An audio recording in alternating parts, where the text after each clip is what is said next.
It's not over until I win.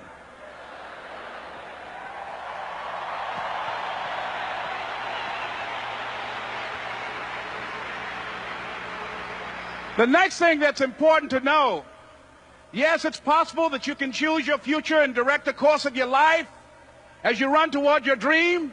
It's necessary that you have goals, that you write those goals down, that you plan, that you think constantly of how you can begin to improve what it is that you're doing. If it's your presentations, if it's your recruiting skills, whatever that is, it's also necessary that you look for ways to always find a way to pull it out when everybody else thinks that you are defeated. That you've got to take personal responsibility to know that in order to become successful, you've got to make it your personal business to do it. But the next thing, ladies and gentlemen, I want to share with you that some of you already know that it's hard. It's not easy. It's hard changing your life. It was hard when just over 3 years ago, in the Penobscot building in Detroit, Michigan, where I was operating my business, and I fell on some hard times, and I was sleeping in my office. It was hard coming into the lobby, and the security said, "Excuse me, Mr. Brown, can we see you for a moment?" And I said, "Yes," and I walked up to the counter, and he gave me an envelope. And he said, "Would you mind reading it here?"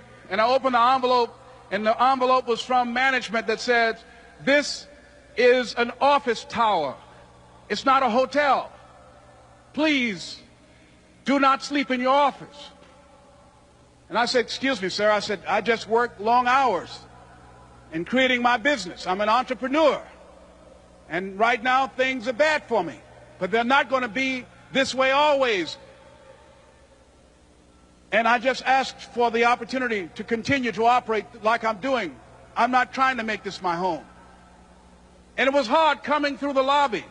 And sometimes they would laugh. There's a guy talking about becoming successful. And look at him. He's bathing in the bathroom upstairs on the 21st floor. He sleeps on the floor. Him and 2 other dreamers up there. Look at him. It was hard, ladies and gentlemen, coming to speak to people. And I was facing financial difficulties in my own life. I was behind on my bills and my dreams, and I'm saying to them, you can live your dream. It was hard, ladies and gentlemen. It was very difficult to pick myself up each day believing that I could do it. There were times that I doubted myself. I said, "God, why is this happening to me? I'm just trying to take care of my children and my mother. I'm not trying to steal or rob from anybody. Why did this have to happen to me?" It was very hard. And here's what I want to say to you. For those of you that have experienced some hardships, don't give up on your dream. No one could have convinced me by holding on, by continuing to push forward, by continuing to run toward my dream, that one day I would have my own talk show. It's a long shot, ladies and gentlemen, from Liberty City, an abandoned building on a floor, never knowing my mother or father. It's a long shot. Being here with you today in this dome in Atlanta, it's a long shot. No college training, labeled educable, mentally retarded, but I kept running toward my dream.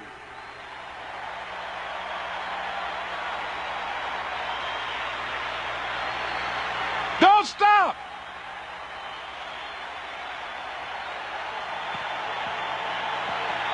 Don't stop.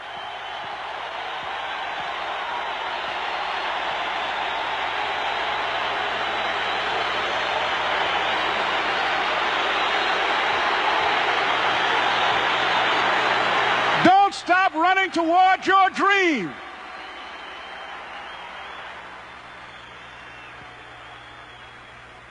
It's very important as you hold on to that dream. There are moments when you're going to doubt yourself. There are rough times are going to come, but they have not come to stay. They have come to pass.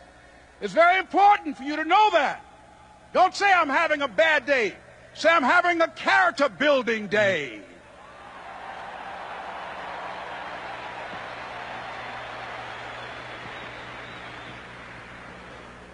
It's very important for you to believe